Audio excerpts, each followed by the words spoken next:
So, first of all, I think we need to be very honest with ourselves about our money mistakes.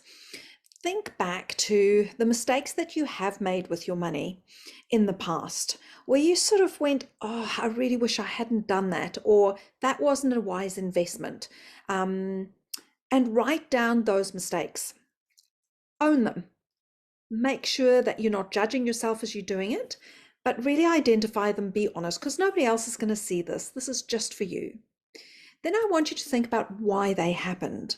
So, why did you make those mistakes? Did you not do your research? Were you not well enough informed? Was it an emotional decision rather than a practical decision? And then think about what could you learn from that. So, if it was an emotional decision, what do you need to do to step back from that? Gather the information, and then without denying the emotion behind that, just know that it's a factor, but then choose whether this really is the right course of action, whether it makes sense or not. And the most important thing is just forgive yourself. We all make mistakes, and that is how we learn. So if we keep making the same mistake, it just means that we haven't learned the lesson. So I hope that helps you to have a more positive outlook on your money mistakes that you have made in the past so that you can step forward and make better decisions.